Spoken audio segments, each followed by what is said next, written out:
Hello everybody and welcome, CCT Series 18 playoffs. We get our second round of round of 16 matches here to figure out the quarterfinals, and we thought we'd start you guys off with the starters of Mouse versus Pain in the PGL Cluj Poker, and now we've got the main event, we've got the main course here, CCT baby. Let's go. This is where it goes down, this is what matters. So welcome fellas, I'm joined by Neokai, joined by Anders, good to have you guys alongside me, and looking forward to delve into the action. Neo, how are you feeling about today's games, mate? I'm looking forward to it. I think in particular, every time we've done one of these CCTs, I've always had ENCE my favorites. I love the side. Yeah.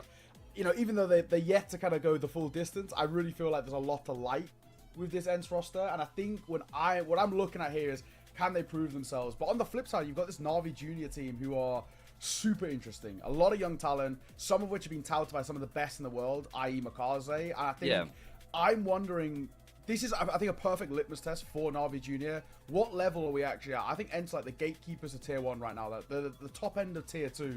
So Na'Vi Junior, who are trying to prove themselves as the top side themselves. I'm really interested in this game. I think it's got a lot to offer up, but all the games there should be quite spicy. That Passion UA Gun 5 game, super interesting. Partisan, insane run in the last CCT as well. So close in that final. And I think for them, they've got like a bit of a revenge arc within themselves of saying, we can win one of these. Yeah, we got to get a look at the bracket now and get an idea of how those opening matches played out still in the round of 16. Anders, let's just swing for the fences here, man. I want your prediction of the two teams that are going to reach the grand final here in Series 18. Ooh, I mean, you know, just straight off the bat, the problem is so many of the good teams are on the one side of the bracket here. It's kind of brutal. Man, the thing is, ENCE, they have Kaspersky back, right? Finally, so like they weren't playing with them last time.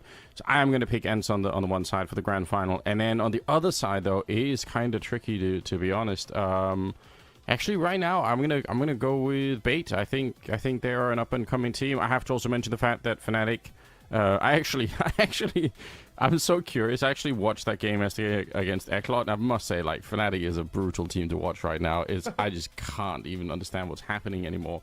So I have to point that out because that is such, like, even if it's a 2-1, it's really just far from what Fnatic should be playing. So anyway, I just have to highlight that because I think it's outrageous. But I'm excited. Also, you know, Gunfiber down there. They've got my boy Fine Shine, who is kind of a wild person right now. So I don't know. There's a lot of fun honestly in this bracket. There really is, more than people think. Partisan obviously is another quick shout out. Unfortunately, again, they're on the same side as ENCE and BC Game, who are all, going to be strong teams. So.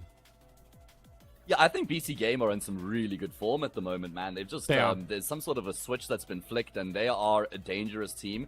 And I think they could give any team on their side of the bracket a good run for their money if they're on form. Anyone but 9 Pandas, please. Any team but 9 Pandas to make the final for obvious reasons, because they have the worst human alive. No, okay, let's not go that far. But either way, ENCE against Na'Vi Junior is going to be our opening game here between in this run of playoff matches. And I mean, like you said, Neo, I feel like this is a pretty good litmus test for Na'Vi Junior, but let's start off with ENCE first. Let's bring up their roster here, and we can just discuss the names that we're going to see on the server. Now, the one thing I really like about this ENCE team is I feel like they've got a very good balance between experience and then that youthfulness, that youthful exuberance, that those up-and-coming players who still have a long future ahead of them in their career. You know, Glaive and, of course, SDY, the voices in the team, the experience, and then you have that balance out with a couple ex-Academy players, right? Nate Yu from Maazi NXT, Kaspersky from the Young Ninjas team as well, and then Poddy still finding his footing on the AWP as well. Yeah, absolutely. I mean, you know, me and Anders really got to see the side flourish at Elisa online, and I think, you know, they really proved to us just how good they can be. I've been saying this for a while, and it still seems like a bit of a hot take, but I think Natu's the 3rd best Frenchman in the world right now. I think, obviously, you know, Zayu, Apex, and then him. I really genuinely believe he is ahead of Shocks. Anders, are you listening to this guy? What the hell? Not of all time, but currently. I know, I'm joking, obviously. I really like it. But my boy Shocks is like 40th in the world in Premier at the moment, yeah, man. He's climbing up the rankings. He has been cooking a little bit, which is surprising. How is he not encountering cheaters every 2 seconds? But either way, you know, for me, I really think Nato is super, super talented. Kaspersky as well. I think, you know, just kind of touching on what you said, Hayes, I think for this team, the one thing they're looking for is just to get Poddy comfortable. He's a little hit and miss for me is the only issue that I really have with this ENCE side. Everybody else does their role perfectly. SDY, reliable as ever. Glaive's calling, I think, is really solid. And he actually puts up good numbers, too, at times. But for Poddy, it's just we get this real inconsistency out from him. Sometimes you drop, you know, 25 and you're loving life. And, you know, the next map it's 10. And you want to just find a bit of a middle ground and a bit of stability. And this ENCE roster have so much to build on. I know it's not like the ENCE way of doing things, but you know, I was ready with the hot take. Like I think if they could buy Martinez from 9C and put him in instead of Poddy, like this lineup is insane. I think. Obviously, like, you know, yeah, Martinez is just such a fun player to watch. I unfortunately I am starting to worry that Poddy's, like, you know, stability or like his, you know, like the outcome that he comes up with here is not good enough. Like, this is not predictable enough. I feel like there are too many times where the impact just isn't there, and it is starting to frustrate me. Unfortunately, maybe we could see more, but I'd love to see more out of him.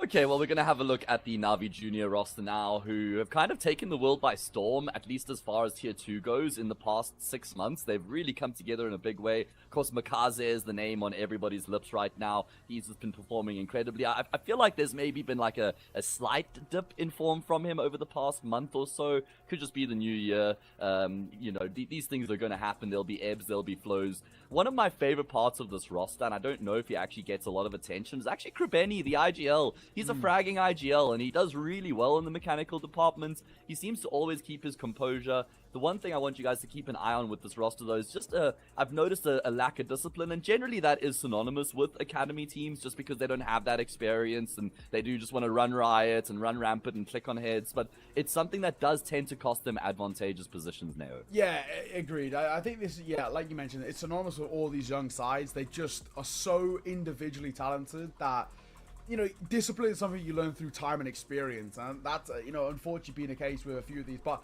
I think there's a lot to like with this Na'Vi Junior team. You know, Kribeni, as you touched on, offers so much, even in just the numbers department, which is to love. But Maazi is obviously the star of this side, and has been the name touted by many, and I think rightfully so. You know, you got 2 bold prediction nominations at the tail end of 2024 from Flames, 7th in the world, and from Brokey, 8th in the world as well. So, you know, it's pretty big boots to kind of, you know, or shoes to sort of live up to in a way. And I think for me, the way I'm looking at it, it's probably what's next for him, right? I think in a similar vein to Kaiosuke over towards Spirit Academy, it's the waiting game to see not if, but when these guys get an opportunity at Tier 1 and sort of where it'll be, whether it will actually be in those main rosters, respectively, of Na'Vi and Spirit, or if somebody goes the Monacy route and buys them out of the Academy and kind of takes that gamble on them. But, you know, as we've seen post Monacy, I think a lot of these Academy sides are pretty reluctant to let their talent go because they know what they can turn into, i.e. one of the best players in the world. So it's an awkward waiting game. But yeah, for Makaze, no surprise to see him in the head-to-head.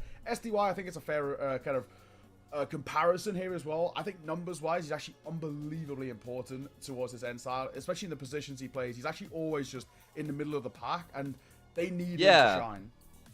Which is a stark contrast from what we ever used to see from SDY in his previous teams. I'm glad he gets the spotlight now. But let's have a look at the Veto, guys. We can see exactly which maps are going to feature here in the series between the two teams. No prizes for guessing the opening bans, Inferno and Train, the perma bans for both of these teams, which kind of sucks for Na'Vi Jr. They do enjoy a good Inferno, but that's not going to be afforded to them. Anubis picked by ENCE has been their go-to for a while, a super reliable map, and Mirage makes sense for Na'Vi Juniors. We just highlighted how good they are as individuals and how strong they are across the board. And then Dust 2 is the decider, so a couple puggy maps in the mix there. And as you know, obviously there's going to be a big edge for ENCE in the leadership, the experience, the mid-rounding department, but is that somewhat negated with the map pool we have here in the series?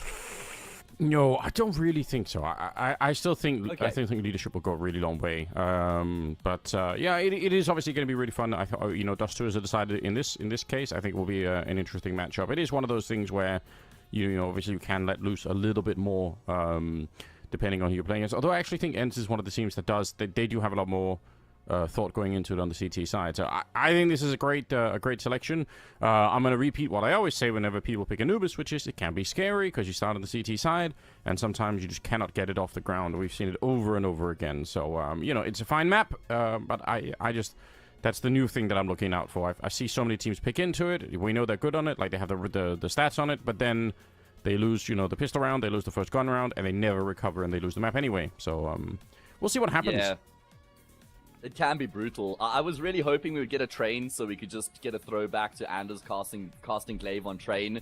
I'm not sure when the last time that was, but I'm sure that would have been a good time. Either way, enjoy the color palette of this Veto, guys, because it is going to be exactly the same across the board. The game is ready. Anubis is live. Let's jump into the action, and I'll see you boys soon. Nice. Thank you so much. Dude, I'm looking forward to this game, actually. I really am. The one thing I do worry about, and I sort of say this every time it does get picked, I always worry a slight amount when teams pick into Mirage. I always feel like it's a little bit of it's just a risk. It's a coin flip. I feel like on the day, let's say ENCE are firing on all cylinders, and if they start well towards Anubis, which obviously has been a great map for them, 4 wins from 5 so far this year, they can sort of transfer that momentum into Mirage, I think, quite easily, especially because they would then start on that CT side. I think, all in all, it works sort of quite nicely for them. So I always worry a little bit, just generally. I feel like Mirage is unbelievably important. My expectations, Anubis should have no issues for ENCE. They should take it. If Na'Vi Jr. want a series out of this, they've got to take Mirage, and it's a risk. Well, look at this. They're already flanking the bomb site, but they still need to get the opening kills. Okay, Maazi coming up with a couple of good ones. And actually, this flank is working very well. They're going to be catching Glaive as he was trying to escape, which is a very, very smart peek there coming out. And a 3 versus 1. ENCE, unfortunately, were not covering the middle of the map at all in this pistol, so it's going to be up to Nade2, who definitely is a really fun prospect for the future. There's no question about it. You could just see from how he plays the game and how he approaches. I don't even think it matters who they're up against. He just has this super casual attitude about it, and it's getting really exciting to see. Obviously, this is too much. He's going to end up going down to Demon, and it'll be Na'Vi Jr. to win the pistol round here. Very well done. Like, the walk through the middle, the contact, and, like, basically, they're on the bomb side by the time ENCE know that something's gone horribly wrong. So, well played. Yeah, I actually appreciate that as well. You know, we spoke about a little bit in that pre-show the sort of willingness to fight, I think, for this Na'Vi Junior team, and that's actually a really patiently played post bomb there. 3 of them stay alive, none of them peeking, and the second they hear steps close enough where they know he's sort of out of connector, they know we can get a 3-2-1 swing, and it's a 1v3 on that swing. There's just no chance, unfortunately, for the youngster. So yeah, good start all in all. to like there, and I'm hoping that we can start to see an opportunity to scale off in towards a Zeus out, but unfortunate body. He had a Molotov behind him, and he was pushed out just a little far out of him in towards mid. A good clearance. This should be a nothing round. We're not expecting a hell of a lot, but any consolation kills would be nice. Yeah, absolutely. It's a nice idea, you know. Why not try and buy the Zeus, have a little bit of fun, make all of us laugh if it works out. I've got to remember to ask as well, now that we're here, the guy that we're watching now, how do we pronounce his name? The Zooks? How do we do that? Oh, yeah. Jagus. Yeah. Jagus.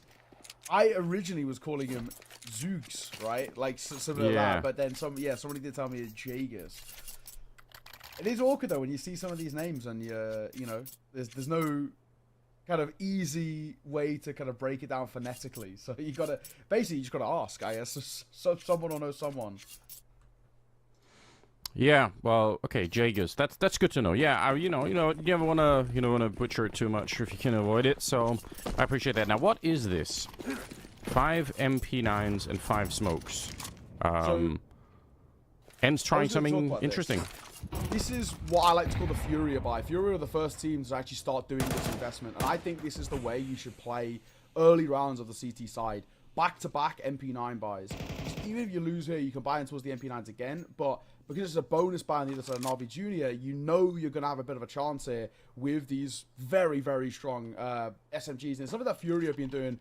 I think the first team in towards CS2 to really make this a part of their playstyle, and I've seen a few teams now in Tier 2 start to pick it up. I know Partisan did it a couple of times as well, and I like this. I personally think this is the way it should be going. Rather than going in towards an M4 and having very limited utility, here you can go in towards a similar amount of utility, but MP9s, which are incredibly clean, and obviously can gain you a hell of a lot of kill bonus. This is how I love to play it.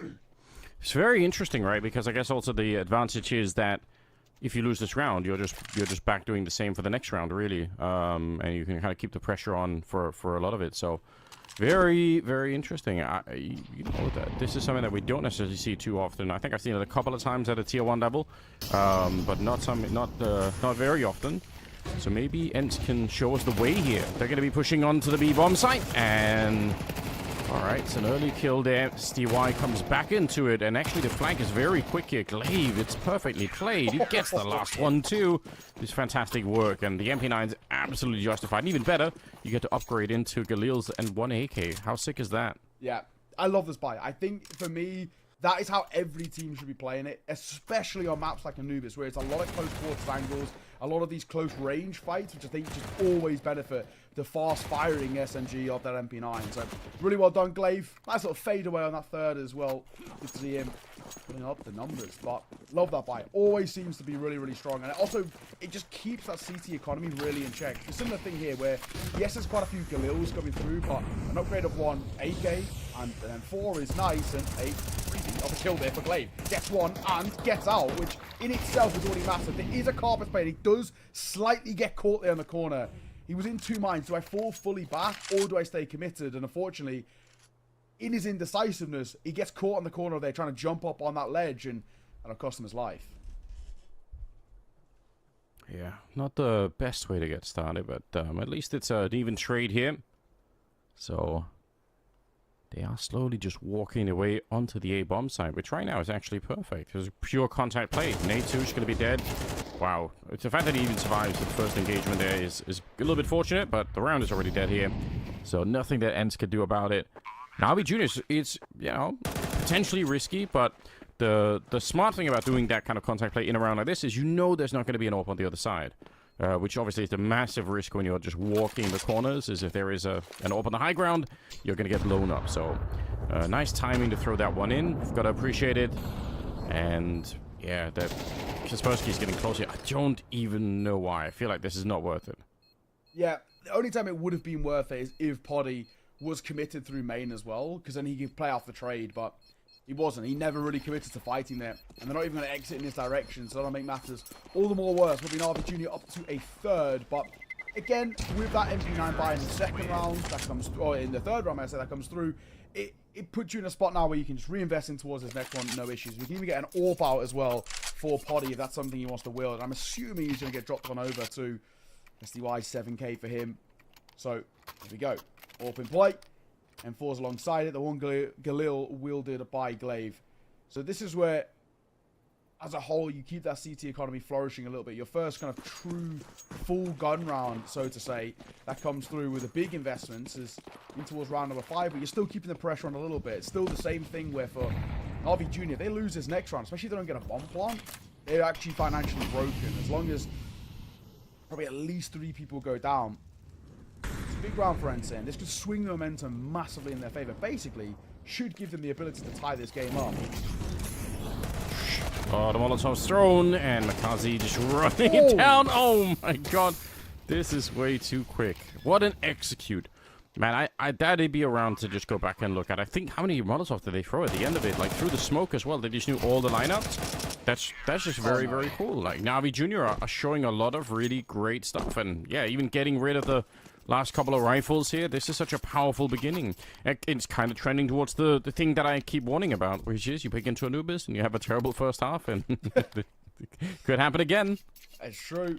Oh, man. What a start. Yeah, that execute was absolutely perfect. 2 of them through the smoke, but that's just spamming common angles and done really, really well. First clear close left as well was just an instinctual play. He has no idea what's there. He's just guessing. But this one, I don't actually really know if Krebeni spotted anything, but it's just, again, playing in towards that corner, expecting somebody in E-box. Not too sure what happens with A2 here.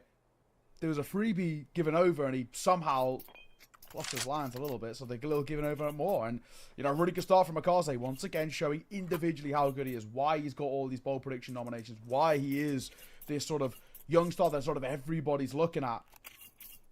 And so far, so good. 4-1 for Navi Junior, and money is in a bad spot over towards ENCE. SDY with 1 M4, and that is all we've got to work with. So Navi Junior finding the 5th is to be expected here.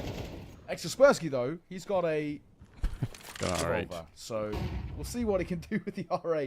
Very rare we see this do anything, honestly. Yeah, but is it because it's really bad, or is it because no one's trying it, you know? I'm just saying. True. You know, you never really know. I think it'd be really funny if you could find something. You know what? Maybe it could make his team laugh as well, you know, try to be a bit of a comedian. Yeah, get people back into it a bit here. Deagle is the more normal choice for it. Smoke's going to be going up, and okay. That is very interesting to see Navi Jr. actually disengage. They were pretty much on the other side of the smoke already. I don't really hate it. They know that there's not going to be a lot of economy. Takes a lot of discipline to not go for that, I think. But it's going to work out for them. Yeah, it's a really patient play, actually. I got to respect it. A lot of teams would have just gone, again, I said, you know, we're already 3 steps in the site already. Let's just commit to this. Yeah. Potty's pushed him in towards carpet, so they know where he is. 40 seconds to make a decision. A double pump execute towards B seems to be the play here. I don't think it's the right call. And, you know, actually dispelling some of the narratives that we were building up in the early part about these youngsters at times being, you know, a little reckless, a little careless in terms of their play because they are mechanically so good. Yeah. Ooh, they have given over an AK with 20 seconds left. That actually does worry me a little bit here. Glaive gets another shot with the Deagle down to 15 seconds. If you can find one more headshot, this might be on. The R8 is out of the round, and Glaive should be soon to follow here. 8 seconds as they find him. But again, playing very, very carefully. The bomb being planted on the other side of the wall here, so Potty comes in, but he's going to end up going down. That probably is a round that gets a little bit too close for comfort. But actually, to be honest, even at the end there in the 2v2, they don't look that panicked. They kind of... No. They're taking their time. They're being careful. Should it have been that close? Maybe not, but... I would say, especially for a younger team, it would have been easy to just lose that round to panic alone. Yeah, absolutely. Well done.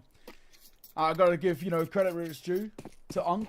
Glaive, he's still got it. He's still got some nice shots hit there with the Deagle, but yeah. All in all, it's a 5-1 start for Navi Junior. Yes, this is the most T-Tunnel map in the pool, but still, goes back to your point, you cannot afford to have a slow half, not on Anubis. You start badly, and it's incredibly difficult to recover. Spam on SDY. Oh my god, a lot of damage dealt by Maazi. This is something that we've, you know, brought up a couple of times about a few different players, one of which being Gizmi, right, who's his ability and his just innate knowledge of spamming through smokes is so good. Maazi seems to be another one of those types of players. Oh yeah. He is he's certainly caught my attention, gives me with that kind of stuff. But yeah, if Maazi could do the same, then it's worth, you know, spending some time, you know, just do it in the server alone. Learn those lineups. Lot of damage on the ENCE. Somehow nobody's died yet. Krabani's going to be walking right through that one, so very easy kill on the potty. There's nobody else at the site either, which, you know, he's slowly going to find out. They don't have the bomb plant yet, and it's going to be another 10 seconds before they do, but they can just keep throwing grenades. They smoke the high ground. They're molotoving the site itself. I'm not really sure why. I feel like that was going to be a molotov for Cam. But regardless, it's a very hard retake for ENCE. Even having 4 people alive, they have to consider that this might not be worth it. I would say, yeah, you should save these guns. Wow. I think you're right. I think just keep on to what you've got. There's no point at this spot. So maybe an exit play of some regards, but that's about it. Yeah, I mean, that's unfortunately that is kind of all they can do right now. Super well played. Again, Navi Jr. just coming up with a lot of different variation. There was a neat trick at the start of the round where obviously they push outside of the A-bomb side ENCE, and they fire off a couple of shots with the rifle, and then they get peeked on the other side by Jugs. Is that it? I'm trying to read the name, and I'm like, ooh, like Jukes. All right. Yeah. But yeah, so they get peeked by him, and then it's actually potties there with the AWP, right? So yeah. Like, it's a nice way to try and trick someone into peeking the orb, but unfortunately now the orb is gone, so it doesn't really matter. I gotta say, we're actually in an incredibly, you know, tough predicament right now for this ENCE side, because there's so much pressure put on each and every gun round, but everyone that they lose, you don't just give up 1, you basically give up 2, because you're forced into an eco to follow suit. Even here, if ENCE loses this round, it's probably going to be somewhere in the region of an 8-1, right? Because Money gets shot once again. Yes, they got a loss bonus, but it's tough, man. And things are, you know, and have been in a really bad spot. But this is a good start. And A2X Kaspersky will crack open the first 2. Jugas and Krabeni going to get caught, which is, especially for Krabeni, that's quite important. He's very influential in the early parts and the entries for Navi Jr. They use him a lot to garner a lot of space for this side, and having him no longer alive does make it a lot harder. Demon and Cemetery have both, you know, been in a little bit of a worse for wear form at the moment. So a lot of heavy lifting got to be done by a big name of Maazi. 3 versus 5 like this, super hard to win. Especially their forward position for NATO as well. He's covering an entire part of the map here. And STY just slowly, you know, shifting his weight at the back of the corner there so that he's not just in one, you know, standstill position, but ready to fight pretty much at all times. So there's not much that really, I mean, winning the round at this point is probably not going to happen, but yeah, you could do a lot of damage in the next, you know, 20 seconds. I say that.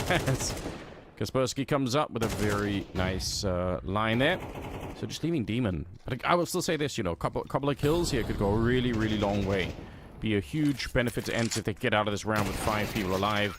And they can. Glaive gets that one with an MP9, so making a little bit of money. Upgrading into the AK-47. It's a massive round for ENCE right here early on that they absolutely needed to win. It was gone horribly wrong, but this one could be the start of something important for them.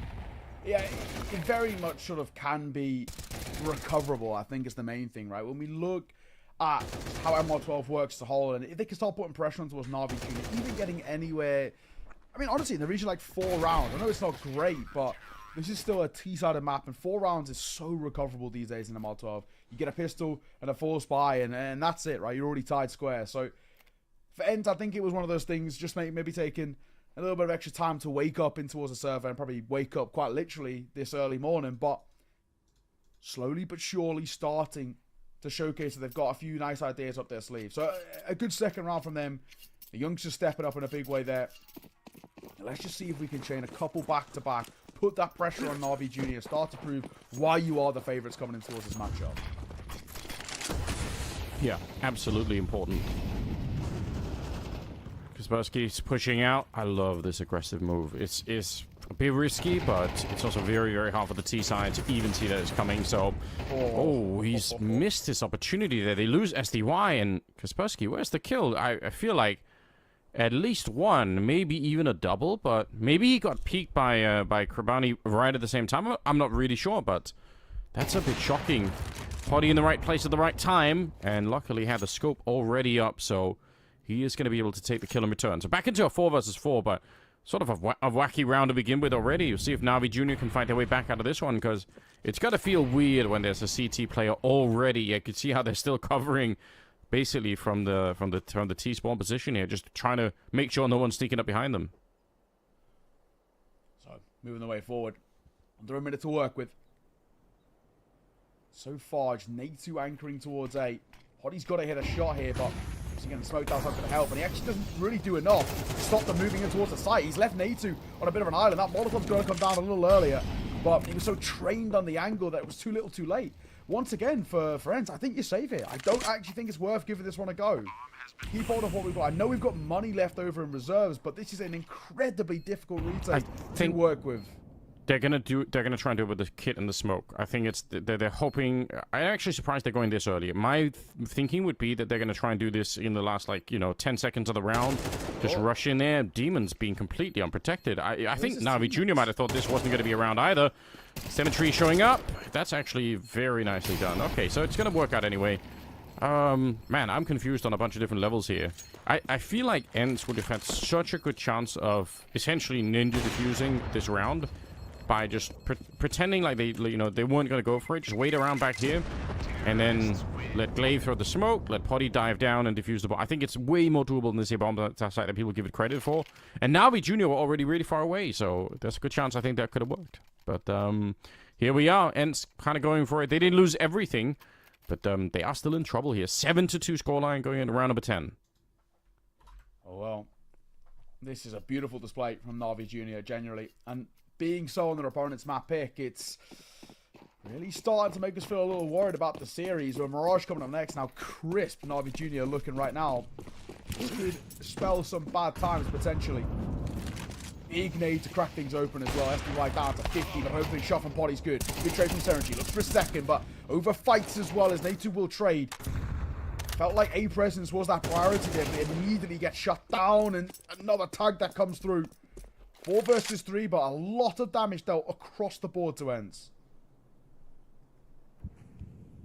Yeah. Ooh. Maazi, very good position there. Going to be taking down Kaspersky. He does get caught and probably, not really necessary. Natu falling asleep. What is happening? We were saying he's, and he is normally such a good player. Going to be a 1 versus 1. Molotov goes up. Glaive trying to run through it. Oh my god, it's risky. He almost died right then and there, but the grenade falls deep, and I can't believe it's alive on the T side. He gets the kill. That is absolutely absurd. What a round coming through. A 3 versus 1, and he actually does it. I can't believe he doesn't look on towards the site, Glaive, when he goes through the Molotov. He had the angle right there and then, but his only thought process is get through the Molotov into heaven, into safety, rather than get through the Molotov and try and deny the plant. That's so... I mean, I want to say unfortunate, but I generally just see it as a bit of a misplay.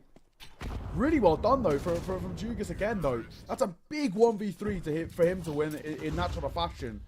The first gun towards heaven is fantastic, and everything else behind it is beautiful, too. So, 8-2 for Na'Vi, and once again, we keep coming back to this narrative of when are ENCE going to find a bit of consistency, and it's already getting to the point of too little too late in this half.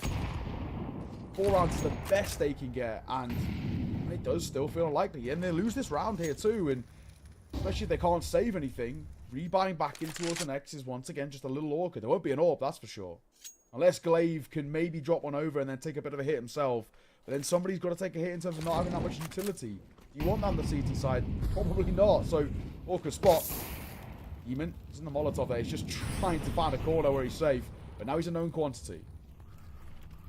Yeah, maybe not the best start there, but I'm gonna be honest. That is a weird day for ENCE so far. Just in terms of kills, right? Glaive has got 9, but then there's a huge drop off. Like Natu in some of those fights is not looking like himself at all right now. No. Really far from it, and that is worrying, because I actually think in many ways he's like the star of the show sometimes for ENCE.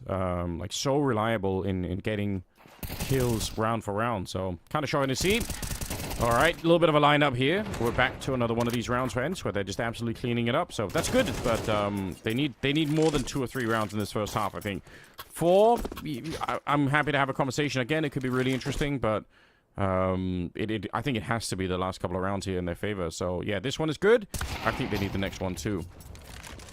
I think you're right. Any kills by Demon are good though. Counter-terrorists win. And he will save. No one close enough to put him under pressure. That's something to work with, at the very least. Spying around is going to be a little funky on the flip side for Na'Vi Jr. Jugas is fine, but it's still going to be, you know, probably at least a Mach 10 of some sort. And for Maazi, maybe one for him. Actually, no, he's being dropped an AK, so we're okay. Krabeni has enough for a Glil, so it's okay. Bit of Utor come through as well, but that was a bit of a round that just falls apart for Na'Vi Jr. I think slightly taking their foot off the gas in terms of how clean they have been. They just overlook a lot of angles, especially that spray in towards E-Box. It's a pretty simple lineup. No util to send them in. Simple stuff. Nice shot, though. SDY goes for a peek off the back of the flash, and that'll actually cost him his life. That's the alarm bell for Cemetery to peek. Glaive going in here, back at this middle position. Thought he was going to duck down, but Glaive is, again, seems to be the more reliable fragger at the moment of the team. Yeah. Like we said, you know, just given his years of playing the game, we're not always looking for that. He's also the leader of the team, so it's good if he could do it, obviously, and I think it does just kind of speak again to Glaive's willingness to reinvent himself post-Astralis, which just cannot be easy to try and do at all for really any of the ex-Astralis players, you know, like, it's just going to be such a hard thing, and we've seen what, you know, obviously Sip is out there now coaching, you know, Dupree, still kind of waiting to see what's going to happen, but in general, right, it's very, very hard to pick it all up again and try and make something of it. I think Glaive has shown that he's finding a way to do that, both in terms of leadership and playing the game, but also just on an individual form basis. We've seen a lot of really great stuff out of Glaive. It's kind of sick, actually. Just trying to get this early one towards Glaive, but he will. This round looking like it's going to be done here. 2 versus 4. This is a tough one to try and deliver on. One can go down momentarily. A swing and a hit as well from Cemetery. And the second is just behind it. This is that one, but Kaspersky, with how low he is, 1v3 now, 18 points of HP, smoked out, but then gets another kill on towards Krabeni. Maybe there's a bit of lifeline here. He's so low on health is the issue, right? So if he had 100% health, maybe it would be different. He could fight his way through and do something, but it's just one bullet that touches him here and he's going to be dead. And they're actually so disciplined once again. They're not fighting. They're not trying to spam him down. They know he has to peek. They've set themselves up perfectly for it. Sick headshot, nice triple, and Na'Vi Jr. with an absolutely beautiful first half. This is the first time I've got to cast these guys. I've heard the rumors and everything, but I've never really seen them play. I've got to say, like, apart from the individual stuff, there's just a great amount of discipline on this team. That's very cool to see. Yeah, it's true. Oh, well.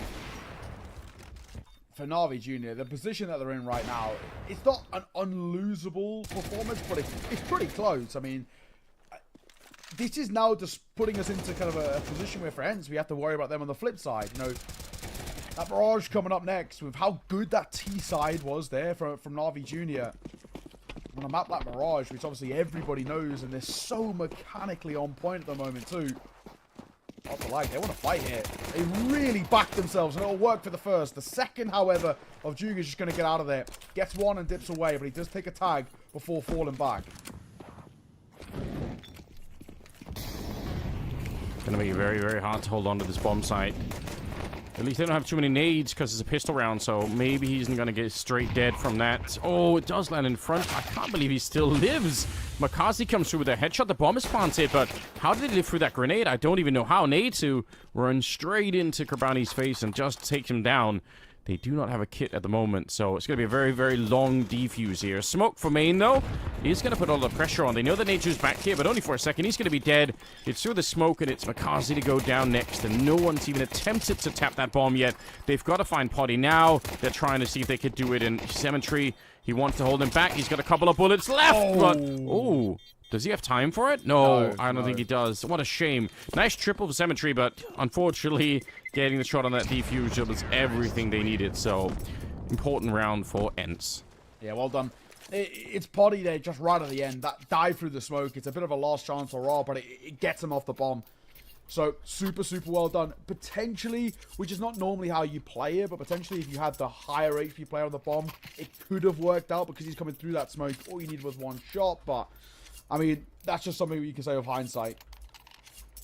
And this is where I came back to what I was saying earlier. It's not an impossible task. It's still, I would say, highly improbable, but it's not an impossible one. You get a pistol, you get the force buy behind it. Yeah. And you can start scaling in towards this game quite rapidly. MR12 these days, a lead like this, while on paper looks quite bad, it doesn't actually feel that bad once momentum starts going. Heading towards A, there's 2 players here. Third is not too far away, but a smoke will slow them down. I would agree. I mean, also, on a map like this, so much comes down to how much planning have Na'Vi Jr. done for the CT side. Did they have some of the tricks that we see, I think, at the sort of highest level of this map? Or are they just going to be sort of defaulting into supporting, you know, mid and A and B, and that's it? Because if that's the case, I think ENCE are going to be perfectly capable of running this game back just from having the space to execute onto the bomb sites alone. Alright, a little bit of damage here. Nice find from Demon. Pushing forward. Unfortunately, can't quite get the headshot there, but still, it's not bad, you know. They do some damage. Bomb is obviously going to be going up here, but yeah, there are some teams that have... I just think they find a way to add a lot more pressure to the CT side. Like, they have these little skirmishes going out of the A bomb site. Sometimes it's even in the middle. If you're looking at a team like, obviously, Eternal Fire, probably the one to study at the moment for the map. Sometimes they'll put, like, 3 people that are pushing into middle, and you can just catch... You can catch the T side completely off guard like that.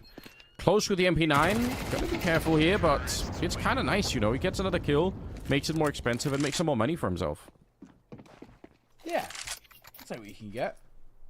Na'Vi Jr., of course, force buying towards the CT side. Not always a fan of them. Don't love them, and that's sort of why, right? I feel like now you are giving a bit of a runway to get in towards this. What I generally like is sort of similar to what ENCE do. You don't buy in towards the second. You go in towards the MP9 buy in here, and you get to kind of have back-to-back rounds of some level of guns, whether it's, you know, MP9s or maybe even a couple of kind of recovered guns or upgrades to the M4s. But instead, force buy in.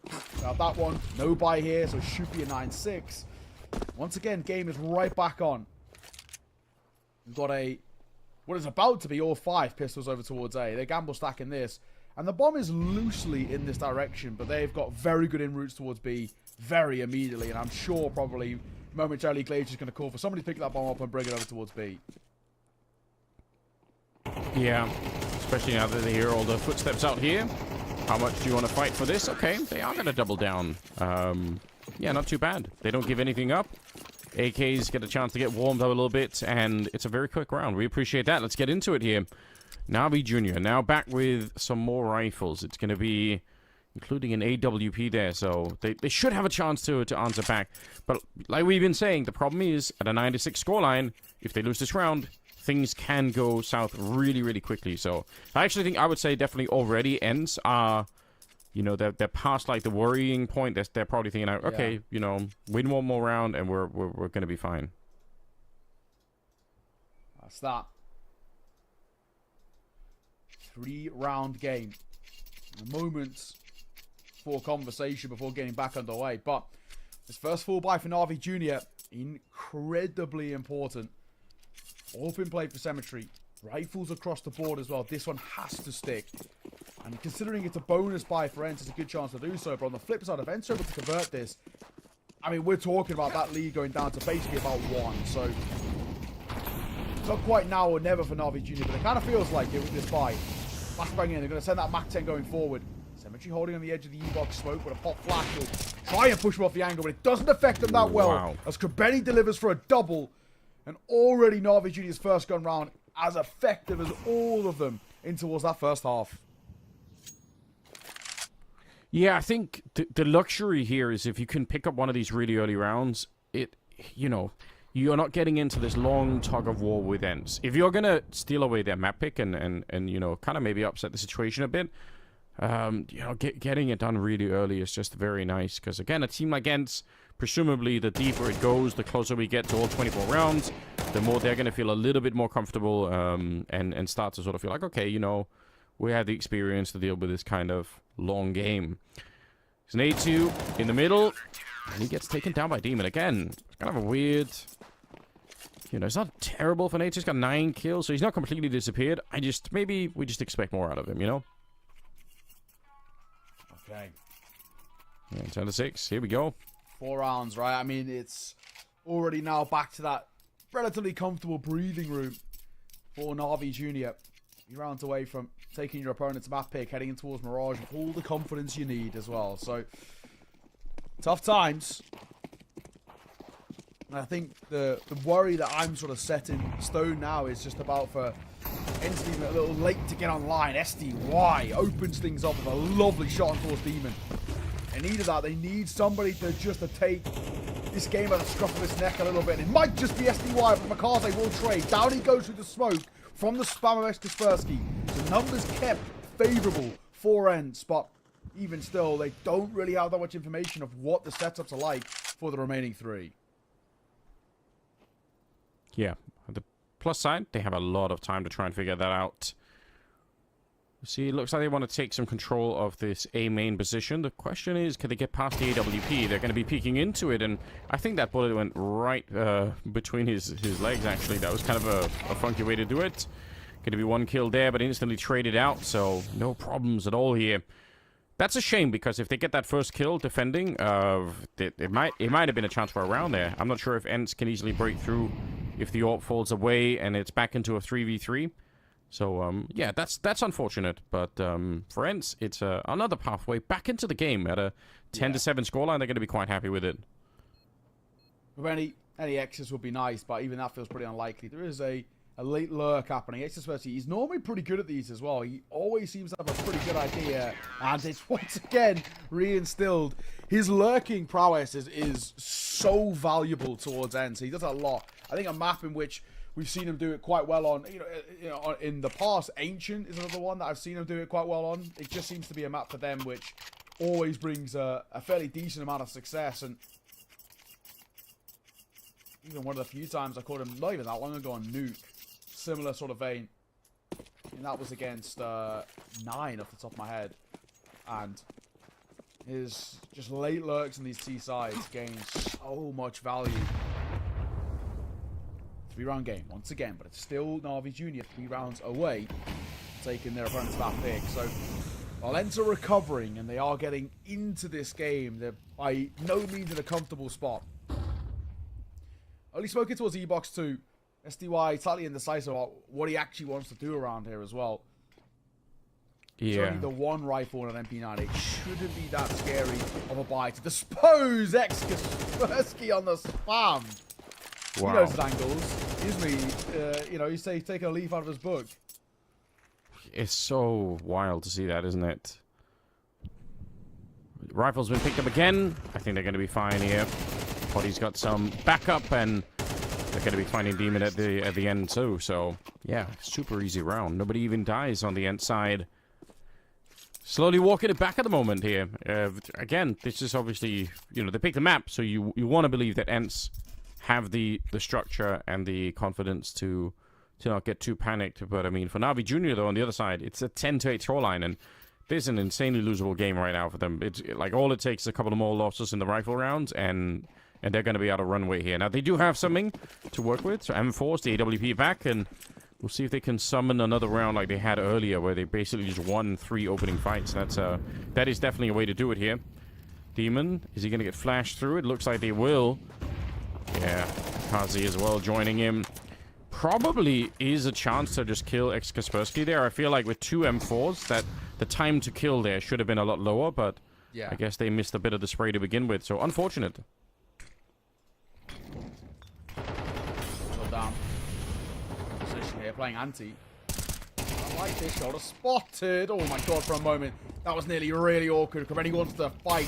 He wants to hunt as well. I don't really blame him. Now, we talk about overfighting, and he'll go down to the flames. That's awkward. Thankfully, Maazi's there to deliver on towards SDY. This willingness and want to fight so constantly. It does cost him as he, well, burns to a crisp. Thankfully, it hasn't cost Na'Vi Jr. just yet. A 2v3 in their favor. And body tag down to half. Oh, it sees it. Shot down body. Okay, then. And A2. He shot him right in the knee. That's a painful way to go. It's going to be a 1 versus 3 with only 35 seconds left, and you've got to think that as soon as he announces himself here, I would say again, like on a prime day, I would say Veto can win these kind of rounds. I feel like he's exactly the kind of player who has the mechanics for it. But the first angle here is so hard to deal with. It's been talked about a little bit, but it's because of the structure at the bottom of that pillar.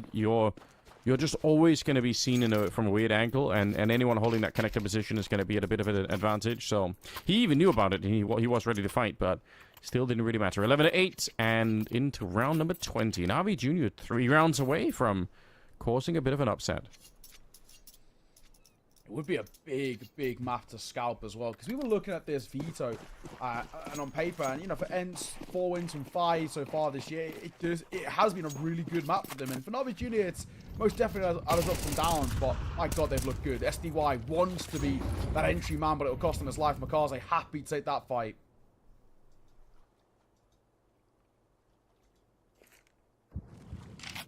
Just waiting around outside here. They do have a little bit of presence outside of B, so they can cause a bit of distraction there if they wanted to. There's nobody at the A-bomb side because Navi Jr. are actually looking to do a late retake of the middle. I really love this idea.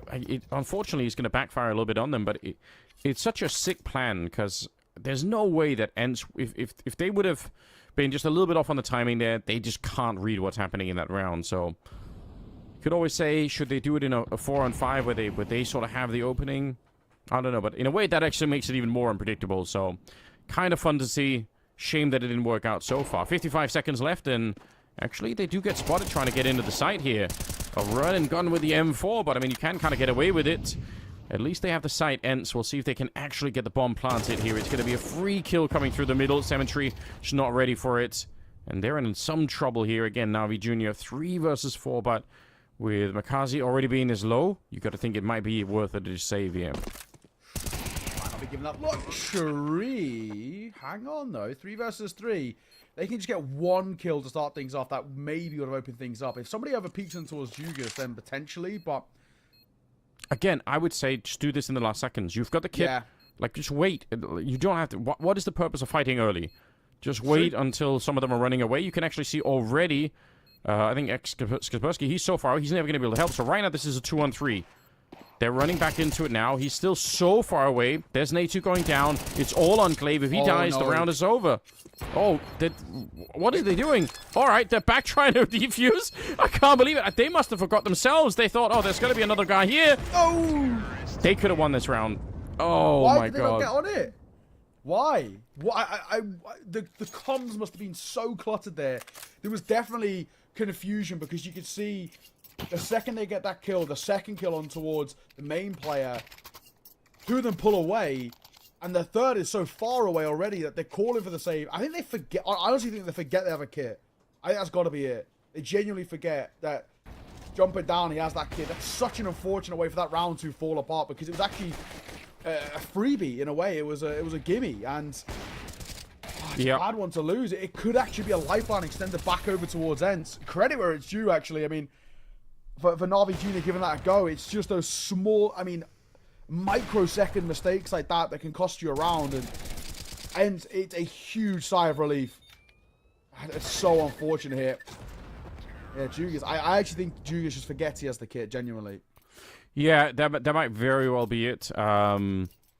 It is. I think it is exciting though. I've got so many hot takes these days, but I'm pretty sure the late retake of that A-bomb side is a massively underutilized thing in all levels of Counter-Strike. I think people just... You see it so often where the T side will slip away to try and escape the bomb, obviously. And because you can just make a quick drop down like that, very often you don't even necessarily need the actual, you don't even need the kills. You can just get the smoke and the defuse. And if they're far enough away, they're going to be in trouble. So anyway, we'll see ENCE here with a great start to the round. 2-for-1 trade. They're going to be catching Brownie in the middle, and a 2 versus 4 here. It's not looking very likely. If they could get potty, then maybe there is someone to play with, but he does escape, and I think that's surely going to be the end of the round here. So a 10th round for ENCE as they just narrowly escape the crazy defuse in the last round. It's so wild they didn't lose that round. Rather than coming in towards this round being 12-9 map points, we're talking about now where it's a 1-round game of 11-10 and another player going down to Kaspersky. He'll fall in the end by Maazi, but I mean, job done for ENCE, and recovery is still absolutely there within arm's reach. Maazi should get another. Oh, he doesn't! Glaive just tucks his shoulder around that corner. Enough time for him to recover. But nothing saved, nothing gained. Money in a bit of a bad way for Na'Vi Jr. as they call for their third and final attack pause. And, I mean, a big decision to be made about, do we actually buy here or allow them to get 11 and buy in towards the next? I'd probably be going with the latter, as much as that's a risk in itself. But do you bring a feeble buy in towards this one and then, you know, a similar level of a feeble buy in towards the next? Or do you fully chance it, get the AWP in the next round, and go for that big investment that you know you've had success on? Even towards this one, you bring a few 5.7s and half armor. I don't think it's a terrible sort of investment to work with. Maybe Kubetti can go in towards that one hero rifle. And it looks like that's actually what they might be going for. Upgraded pistols, one hero rifle. I don't hate this sort of a buy, especially if you do bring, you know, at least one 5.7 in. It's so good at close range. Why not? Yeah. Yeah, I don't mind it either. We've seen it before. Right position, right corner, and suddenly the whole round turns. But I don't know. ENCE are sort of powering their way back. Early aggressive take here. Again, they're not really trying to rush to the bomb site. The bomb is really far back, so just about applying a lot of pressure, forcing out some early utility, and they do. Na'Vi Jr. kind of have to say, oh man, if they really are showing up, we kind of need that early smoke. And since they don't have a lot, it's a big win for ENCE just to get rid of you know, one of that bit of utility. So 11-10 right now. We'll see if Na'Vi Jr. have anything more they could do. I think this round could just come down to the timing of the smoke that's being thrown. They've got one more on the A-bomb side. In theory, if they smoke it off and sort of split the ENCE attack into two, there is kind of a way to win this, but it's not going to be easy. It's true. Just waiting for a shadow or a bit of usage to come through that window, and that's where probably theirs will come down. There it is.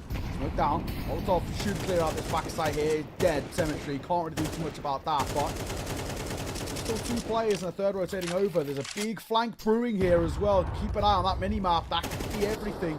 Waiting for it, but down goes Demon. Save from Maazi, so it's been eradicated. This hold towards A. The last man, Kubetti, with that rifle. If he can save, that'll be nice. But even that does feel maybe potentially a lot likely. SDY. Just drive by there will actually eventually cost him his life. Kubetti going to stay close. The saving in plain sight is sort of the way he's going for. But now he'll get out. Even still, though, there is a somewhat lurk brewing. I don't think this rifle stays in play.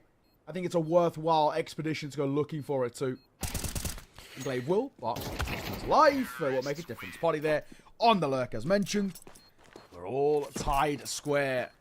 2 rounds now needed in succession to close it out in regulation, or overtime is going to be required in this game. And what a game we're getting here. These two sides really showing their prowess on their T side, and you know, maybe the slip ups on the CT. It's been considerably worse for wear there, which doesn't spell good signs for Mirage being a CT side of the map, but yeah, this recovery was not easy, but you know, like we said, you win the pistol, you win the first gun round, and it puts you in a good spot, and that's what they did.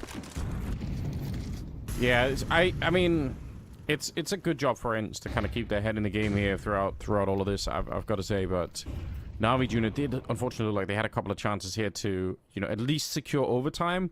They still do, obviously, at 11-11. They can have another good round here, but I feel like some of their chances earlier slipped out of their fingers just when you thought it was going to happen. So just both sides waiting. CP's going to be throwing in kind of utility here.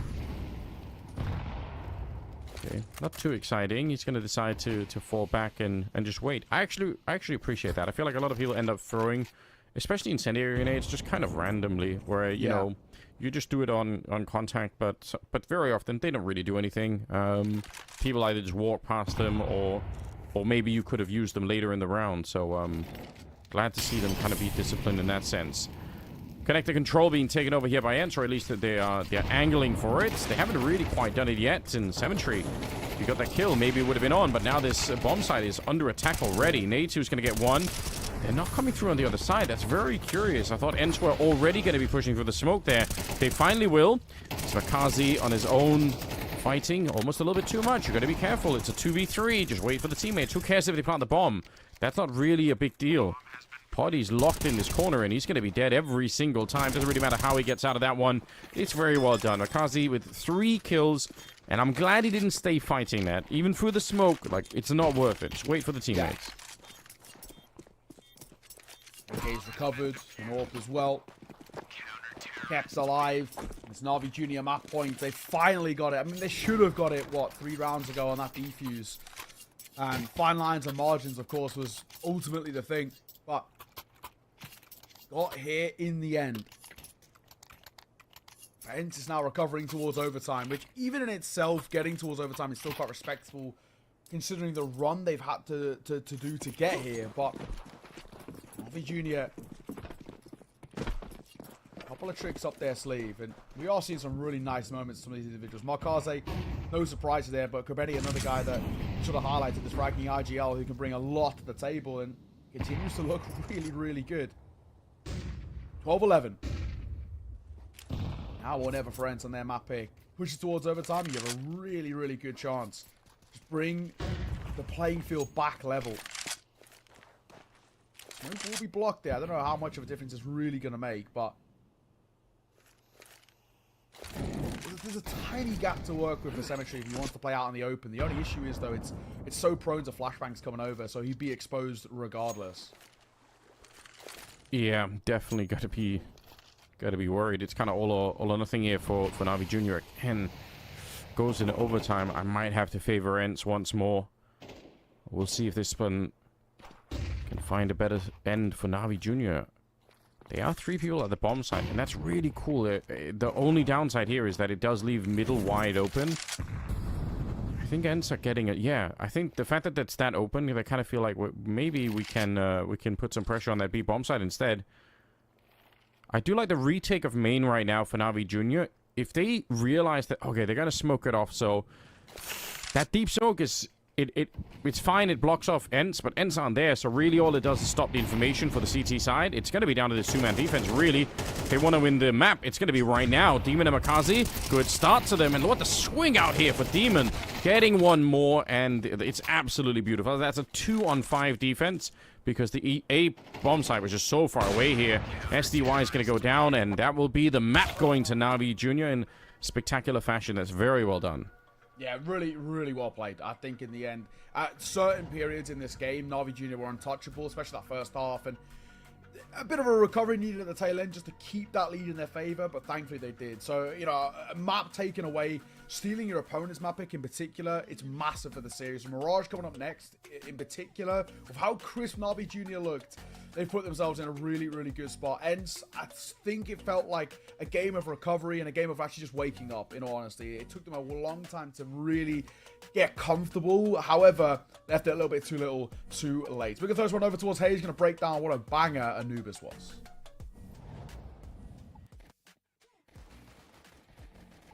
Oh, there we go. A couple costly mistakes made there in the first half from ENCE certainly do come back to haunt them, especially when you consider ultimately how close the game gets there. 13-11, just can't piece it together right at the end. And, well, we're going to draw this one back now and start to just think about what actually transpired in the first half. So I thought there was a really nice tempo from Na'Vi Junior coming into their T side on Anubis here, especially with it being the first map of the day. You know, they were very active. You know, this executes here through the smoke where they're pre-firing the smokes as well. Everyone on the same page. Massive wave of utility. Na'Vi Junior just upping the tempo, upping the ante, keeping a lot of pressure on ENCE. And ENCE were crumbling under the pressure. It was really only Glaive who was able to stand tall to Na'Vi Junior. He was the main reason that they were even able to, you know, get some rounds on the board in this first half here. I thought that Poddy was actually playing his role quite well with the AWP. He was going for quite a lot of opening kills, and he found a decent amount in the first half. It's not like he was playing too safely. You really need your AWP on the CT side of Anubis to be trying to make plays, take initiative in the early round, try and get that first kill in the round for the team to then you can prioritize the bomb sites from there, right? You can't do that from the start of the round in the 5v5. I just thought ENCE were really rough in terms of their conversions with their opening kills. I think when I checked the numbers, they had like probably 4% of the opening kills on the map, and well, they didn't convert most of their 5 versus 4s, or at least not enough of them, not as many as they should have. And I think that sometimes that came down to just overplaying their hand when they did get those opening kills. I will say Na'Vi Jr., the Anders and Neo touched on it as well. Some good discipline was on display from them, so clearly a bit of an improvement in that regard compared to the last time I saw them out, because they have been prone to kind of making some of those mistakes, but they were definitely under a bit of a stricter leash this time round. Coach Coolio not giving them as much slack as they normally get. It's tough to highlight rounds when we roll through the highlights as rapidly as we do and can't kind of pause them. There were some really rough rounds from both teams. I think ENCE probably a little bit more egregious. You got to think back to that round where there was barely any time on the B bomb site and Na'Vi Jr. still kept their composure. And then I have here awful round 10, but I can't remember exactly what happened in round 10. That was where ENCE had another big advantage, and it ended up slipping through their fingers. See if I can jog my memory. Oh, it's when Jugas gets the 1v3, right? Yeah, that's where he should have died coming through the smoke when Nature was asleep at the wheel, and they end up giving him 3 1v1s, and he punished them handsomely. And then just talking a little bit about the second half, I thought that ENCE had some really good game plans, probably given up too much space by Na'Vi Jr. across the map. We didn't see Na'Vi Jr., we didn't see Symmetry like Poddy trying to find opening kills with the AWP as frequently. They played quite passively in middle, played quite safely on the bomb sites themselves as well. And I thought that gave the space for ENCE to play their game. And then, of course, the massive blunder there where they don't decide to just get on the defuse as soon as they get on the A bomb site and get those 2 kills. Anders was almost vindicated. I guess he still was. The point was perfect, but it just wasn't executed properly there by Na'Vi Jr. Second-guessed themselves for some reason. And I don't know, I don't really understand why, because it seemed like it's not like they were playing for exit kills with the positions they were in. So that couldn't have been the plan. The plan must have been go for a late retake. They get the 2 kills, and then they almost just pull their knives out and think, yeah, job's done. Maybe they all thought someone else was going to jump on the defuse because there were a few of them around the site, but that was certainly costly. At least it didn't cost them the map, though. That was very important in the end of the day. They do still get across the line on their opponent's map pick. That means next up is going to be Mirage. That's the pick of Na'Vi Jr. And we saw with the individuals starting to warm up as that game. I guess they were warm in the first half. But with the individuals looking as good as they were for Na'Vi Jr., ENCE could be in some trouble. We're going to need to see their individuals like SDY and Nature really come to the party as well. We're going to have a short break, and when we come back, we'll jump into that second map.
Off the back of that first map, Na'Vi Junior lead the series 1-0. We're going to their map pick Mirage next, so there's a chance they could topple the favorites here and get themselves into the quarterfinals. But we're not going to delve too deep into the semantics and the details of Mirage and what it could look like between these two teams. I thought we could just use this next segment to go off on a bit of a tangent while we wait for the players. Now, Anders, you actually spoke about Glaive at one point on Anubis and how he's kind of reinventing himself. You know, he had to go, was like cast out of the scene almost entirely and had to find a way to rejoin a team where he felt like he had some pieces to work with and prove himself. And he clearly wants to do it with this ENCE team, right? He spoke about it on the desk with Thorin, where Thorin's like, when are you going to just rejoin a Danish teammate? He's like, well, I'm kind of happy here with this international team and I want to make this work. And it can be tough as somebody who reached the highs that he did, you know, winning 4 majors, to then go all the way back to the beginning and try and build yourself up. And it kind of requires you just taking a bit of a hit in your ego as well. You know, someone like Dupree obviously got vitality and now he doesn't want to join a lower team, understandably. Zips on to coaching. Magic is still kind of doing it in Device, I guess. But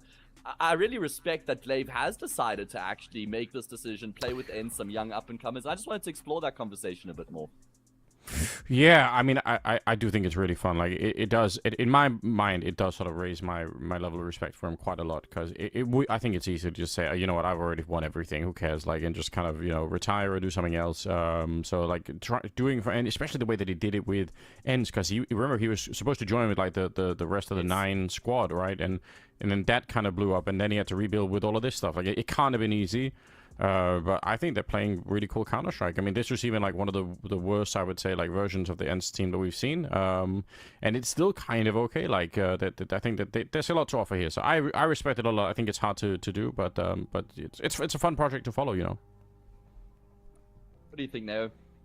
Yeah, I mean, honestly, you got to give him, I think, just individually a lot of respect because of sort of still showing he's got 8 fresh ideas, which is hard when you've had a 10+ year career, but also still individually mechanically got it. We've seen kind of a lot of his kind of guys that he kind of came up not only in the scene with, but I think just in general in Counter-Strike with, who have, you know, definitely not been able to prove anymore. But he's not only has he still got the individual ability, but he's still sort of got that work ethic around him.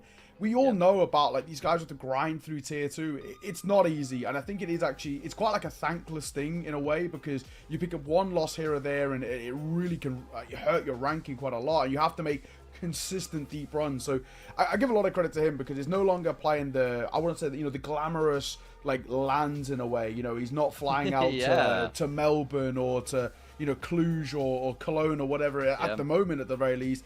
And it's kind of, you know, having to take, you know, a few steps back, but it's him having trust and faith in the project, in the organization, and in this team to say that I actually think we can get back there. So I have a lot of kind of just respect for him as a person doing this. I think not many people have that mental fortitude to be able to go, you know, take all these steps back, having been arguably the best IGL maybe of all time. He's definitely been in those conversations, right? And have to take a step back into the tier 2 and say, I'm happy to grind this, and I know what I need to do to get forward and progress in my career.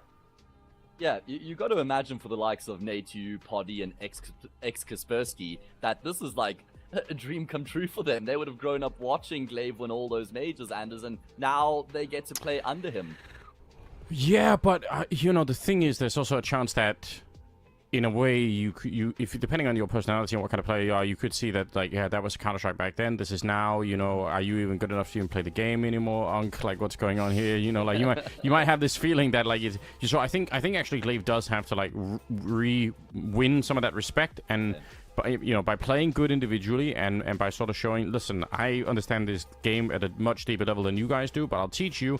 If he can command that kind of respect, it's going to go a really long way. But I don't think that just happens automatically. I think that's something you kind of, you know, as a slightly older player, you have to sort of like show these kids how, you know, that you can still play and that you've still got what it takes. But I'm sure that he has done that by now. Yes. I can't imagine that they're going to be looking at Glaive saying, oh yeah, this guy doesn't know what he's doing, because they are rising through the ranks pretty quickly at the moment, and you know, they're a team that could go really far. So hopefully they're gonna prove us all right here. I do feel like this was one of the more flat situations for them. Like, I would say SDY not anywhere near his normal level. Natu, I think, even more noticeably away from his normal level. So those two players, I would say, are, me along with Kaspersky, are probably like the real output of the team in terms of kills. So having 2 out of 3 kind of go missing is pretty rough. yeah, certainly going to need them to find their footing here if they are going to be able to fight back in the series. I guess SDY in particular, he had a very rough time of it, Nature as well, like you say. And we're going to, I mean, SDY is a Mirage enjoyer, though, Neo. It's a map that he's enjoyed playing. I think he plays connector for this ENCE team as well. Used to be condemned to, like, the B-bomb site jump spotting apartments under Na'Vi, and now he finally gets to actually feature in the defense. And, yeah, he's going to have to be able to contribute here in a big way. I mean, we are expecting big things from him as well. I always felt like he's been unbelievably important, just generally speaking, towards this side. And I think you kind of saw not the level you wanted out from him. He was still making the right moves in the sense of, on that T side, relentless in the entries. I always see SDY in this team as a space creator, right? And then everyone else sort of uses that space that he finds. But the only unfortunate thing is that generally when you are a space creator, you're sort of at least hoping to go 1-for-1. That wasn't really the case for him. 10 and 17 is how he finished at the tail end of that map. 0.75 rating. Statistically wasn't just quite there for him. So I think, you know, the movements he was making, the ideas he was trying to bring to the table were good. He just couldn't hit those shots, right? Which is kind of, it's just that last final hurdle that you need to get over. And on a map like Mirage, they absolutely are going to need him on this T side. I mean, that is the concern, that they could just get banged out the server again, because we saw Maazi with some big rounds. We saw Jugas with an important clutch. You know, he was looking strong. Krabeni was fragging well. And all of those sort of factors will transpire very nicely into Mirage here for Na'Vi Jr. So they're on course to win this 2-0 right now. And as we're going into their map pick, they look convincing enough to believe that they have what it takes to get the job done 2-0 here, right? Yeah, they've got to be feeling really confident, I have to assume.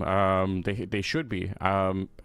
Their level of prep here was just really, really high. I really enjoyed watching the team. Again, apart from the individual fragging, I think they just showed that they had like a really nice team dynamic. So more of that. I want to see it. I think the game is ready again. So let's just get into it. Second map is Mirage coming up right here between ENCE and Na'Vi Jr. So we'll get back with Hayes a little bit later on. But for now, it's going to be Na'Vi Jr. on the T side and ENCE on that CT side. Alrighty. I'm looking forward to this. Let's see. Can Na'Vi Jr. once again showcase some of the ability that this side do have as well in terms of, you know, they're individuals. They've picked into this for a reason. Mirage, the map, of course, is these young cracked aimers. It's a puggy map. I'm sure they play a hell of a lot in their FPLs. And what a start as well. Krabeni will find the first. SDY, though, for 2. Looking for that third. Running out of ammo. They need to get him off the shelf. And finally, they do. But he has bought time for a rotation. Damn, that was about to be horrible. Could you imagine if he gets the reload in there, SDY, and actually can continue? They could have lost a round right then and there. It's not done yet. There is a smoke and a kit on Glaive, so you want to see something come from this. Could be a chance for a bit of a retake here. The smoke's already been thrown out, so can't be using that. Poddy gets a shot. Glaive goes down. It's Maazi back to practically throwing the bullets around the corner there. Nearly shooting his teammate through the smoke is Krabeni. That's going to be a little bit scary. But Natu, he's picked up the kits, but he's already been called out here, and he'll go down. A nice triple at the end for Krabeni, and it will be Na'Vi Jr. to win the pistol. I must say, again, very decisive, great follow-through, like no delay in that attack. It's good Counter-Strike. Yeah, good Counter-Strike indeed. So, beautiful work. All in all, Na'Vi Jr., these pistol rounds at the T-side have just looked relentlessly quick, and I've got to respect them, you know, in a way. So, and for them, we are going to be force buying in towards the second. I think they didn't do in towards Anubis, so a bit of a change here. Force buying, we got a FAMAS MP9, you upgrade of pistols. The easiest buy to try and cement, considering the double AK triple Galil setup on the flip side. Not a hell of a lot of utility, and playing towards Palace could be a little spicy. Yeah, down goes Jugas. Same from Maazi, Deagle ripping heads, and even the FAMAS coming in for one of his own. This round is still looking a little weird. Yes, it is. The damage been dealt here. This is an easy round to lose if you're on the Na'Vi Jr. side. Again, I do like the speed and the aggressiveness behind these kind of rounds, but unfortunately, it can also backfire. You might not be able to sort of, you know, call off the attack when by the time you realize, oh shit, it's gone wrong, you know. Krabeni's going to go down. Glaive just, you know, poking through the edge of the smoke with a 5-7. It's another bonus of it is that you have the extra bullet to try and look for the smoke like that, and Cemetery's going to go down. Natu will find him, and a huge round here for ENCE to pick up early on. That's a massive W. Yeah, it is. Brilliant work, honestly. And it's what a response. You know, it's all well and good winning the pistol, but the force buy is considerably more important just for momentum-wise, so to say. All tied square. Na'Vi, of course, are going to buy back in themselves. What they bring to the table, of course, is considerably more limited. Tech 9s are still pretty scary. One Galil maybe a little bit so as well, but for the most part, ENCE should get 2 and 3 to kickstart this CT side on your opponent's map pick, which is exactly what we want to see from them. Now, when we talk about the narrative of Anubis, it felt like ENCE were waking up in towards that game. It just took a little bit too long to wake up. If they are now on their form and alive and kicking, we might start to see them really prove the level that they can play at. Natu for the opening double will be traded out in the end. If we get a bomb plant out of here, we're pretty happy, and it looks like that'll be the case. So yeah, I mean, that's all you're really looking for. It's even a winnable round here. They pick up the AK as well. They've got some armor on Krabani. There is a way to lose this if you're ENCE. And that would kind of be a little bit disastrous here. Kaspersky's ready. That's nice. No real stress here. What a shot from Demon, though. Takes down SDY. Galil over by CT spawn. Unfortunately, I don't think he had any armor symmetry, so he's going to end up going down here. And yeah, now it's just down to Deagle shots. Demon will land one more. They do have kits on everybody, including the smoke here, so there should be no chance. And there won't be. But that's such an expensive round, and in spite of the fact, I hate to criticize him because he did get a double kill Nate too, but I feel like he could have had the triple. Again, it seems like it just is a, you know, it is a bit of a slow day for him, and that really can happen, but you know, let's see how long that lasts. I would say Nate should have the strength to re-summon some more Counter-Strike for himself here, because you know, he can play way better than this for sure. He can. Let's see. 2-1 though for ENCE, and with that on plan, we do get a buy. SDY for the first, but he gets dropped alongside Poddy. Not the start that ENCE wanted to find as they fight in towards mid.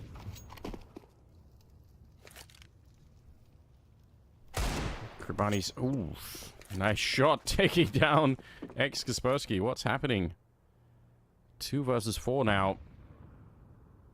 ENCE, I mean, winning some of those early rounds, or winning the second round is huge, but it doesn't matter if you're going to get beat up right afterwards. Remember that other round, they had 2 people alive at the end, and if they get wiped out here, which is looking quite likely, it's going to be right back down to 0 in terms of the money. They're not going to be doing very well at all. Smoke up towards the connector and in the window as they make the wrap around. I think Clave has realized where they're coming from. It does not make a difference whatsoever. First bullet accuracy is on point here. He just gets completely deleted. And Natu sneaking on. He dies as well in spite of the jump there. What a bizarre round this has been. A weird one all in all, but a massive one for Na'Vi, right? I mean, for the junior side, it's puts them in a pretty good spot all in all. Like you mentioned, money is in a weird spot, but low enough that double eco territory is sort of where they're at.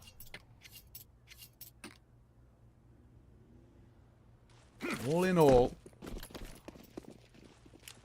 there's ENCE side 1 M4, FAMAS MP9, and a couple of upgraded pistols. Not great, but at the same time still workable. We saw them do it earlier. Yeah, I mean, they need something here. I feel like even though the scoreline is just 2-2, the individuals right now on Na'Vi Juniors seem to be way more fired up. Like, they are way more locked in to this game. That's a real concern. It's hard to say because I know ENCE, you know, they're playing a lot of these online tournaments at the moment, and it is a bit of a grind, but it's actually just so important. Like, you have to find a way to show up every time and feel fired up and feel ready. Like, this kind of slow where you're like, oh, we're not quite ready for the day, and, you know, it's a little bit slow. We're rolling into it. We're kind of getting out battled here. It won't work. Going deep into CCT it actually is important for a lot of teams, ENCE being one of them. Yeah, I'm just running through some of the stats now as well for ENCE and talking about the Mirage as a whole. And, you know, for them, they do it's a 50-50 split on rounds, but, you know, I kind of worry about where I'm at with ENCE as a whole just because of how we saw on Anubis. Stats look okay for them on the CT side as a whole. The gun rounds look actually pretty decent, but right now they are in a bit of a weird spot where You look at like some of their previous results, they've not been fantastic. Losses to teams like Partizan, a bad loss to Monty and Spirit Academy in the previous CCT. And, you know, for them, they've obviously been struggling to find real consistency on this map. And, you know, that's where we're at now. It's, you know, the wins over Eklot and Monty way back into last year, which we won't really even count. That was a different variation of Monty at that point. ENCE have obviously had some woes on this map, and it's obviously starting to show a little bit here. And against such a crack side like these kids are, it's so difficult to play against them. Big fighting towards mid, though, and player spotted by Demon. So, I shut down on the pistol round. A couple of kills. I don't think ENCE are too worried. It is, for a lot of teams, right? We've seen it over and over again where there's sort of two versions of the team. There's one version where, you know, they show up and you can just kind of feel when you watch them play that they are really, you know, they're locked in, they're super ready to go. It's exciting. They're making, you know, snap decisions. You can just kind of feel it when you watch a lot of Counter-Strike. And then there's, you know, the same team could kind of have like a B version of that team where everything is a bit slow and then nothing is kind of like they're not that engaged in it, and it's weird to see, and you just don't have, you need to be able to show up every time with that level of focus. Nice call here from Navi. They realized how many of you are in middle. It was a top mid execute coming out from ENCE, and because they were just in the right position, again, it's what I said, like making snap decisions. That's an instant call based on not the most information in the world, but sometimes making quick decisions is a superior form of Counter-Strike. Instead of saying, oh, let's try and wait 3 more seconds and get a little bit more information. It's like, yeah, you could, but unfortunately, those 3 seconds very, very often is exactly what will lose you the round. So I love this. It's like super sick. Again, like I said, it's my first time really casting Navi Junior, but so far there's just so much cool stuff to look for. It's really enjoyable. Yeah, it's very simplistic calls, and I think also as well probably, you know, once again showing there's definitely a bit of a weakness over towards this B site, but for ENCE, you've got this real dilemma with it of how do you actually bolster up B. You don't want to play basically a committed double stack towards B. That in itself is risky. Probably going to go down right after time as well there. Obviously, it doesn't make a big difference for the CT side, but they want the guns. They need the economy.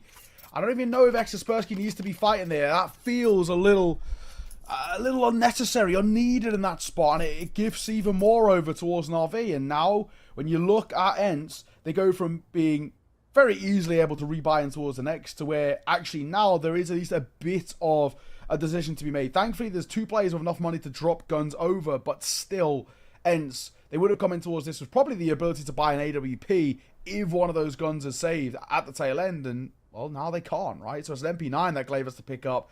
Utility, a little slim on a couple of them. SDY being that anchor in particular, or being that com player, which is obviously in the thick of it. You kind of want him having that belt to work with. So I don't know, rough predicament that we're in, I think, is sort of where we're at. Hence, this CT side is really not getting going as early as we'd like.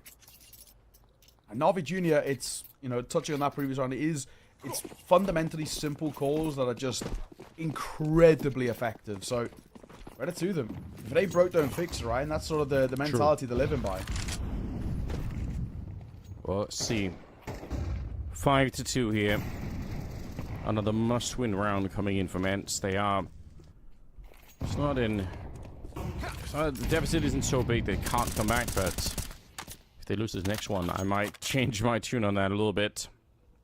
Again, in terms of the individual output, it's SDY with 6 kills, but you look at the rest of the scoreboard, and there's just not that much to look for at the moment, so not exactly what you want to see. There's no head armor, so even the Galil in this round is, you know, it might even be almost more of a terrifying weapon with the extra bullets. SDY on the one side here. Just a little bit of mid-control. It's not that hardcore either. Repeat coming in, but Maazi's ready. That should be a very hard fight for him to win, because again, he's looking down towards that connector, and in the meantime, they're flooding out of the palace onto the A-bomb site here. A lot of pressure, so they know that there's a player in the middle right now, and that's fine, but the rest of Navi Junior doing a really good job taking over the site, almost letting, almost forgetting about SDY there. That could have been risky, but Poddy just he just runs in there, and they don't have any more utility. They can't even flash him in, so it's super awkward. Caught trying to swap out the rifles, and they just get completely mauled once again. They're getting owned here. I mean, that feels so unnecessary from Poddy as well to be swinging out from the CT at that spot. Glaive is 10 steps behind, and he would have had supporting him, and even just the trade there could have been something in itself. Bomb still hadn't been committed, but ENCE are over fighting now, and Na'Vi Jr. are showing their discipline, which is really good to see. I think Glaive gets a little unfortunate. He doesn't expect that re-peak as quickly. Wants to upgrade from the MP9, but in the end, 6-2. 6 rounds of T-set already. I mean, Anders, they're loving life right now, Na'Vi, and once again, another lesser buyout for ENCE. Expectations are they should get a 7th here. This is a great position to be in. Yeah, it truly is. Nade as well. Nade to little jump. Pretty much make sure that he's going to be dead here. No chance to do anything. And the rest can't, so it sucks. But you just have to save the armor and whatever else you've got. There's no other choice here. 7-2. They're running right through ENCE at the moment. But it's not just ENCE not showing up. It is also Na'Vi Jr. really, you know, in terms of the calls, in terms of the individuals, like a great mix of knowing when to be aggressive, but also knowing when to stop fighting. Like, you know, we feel like we're praising them a lot right now, but it is really cool to see. Yeah, now I'm curious. Again, it's possible they have the same consistency problems as a lot of other teams do in this, you know, level of Counter-Strike. So it's possible next time we catch them, maybe it'll be, you know, a different version of the team. But this one is cool. It is. It really is.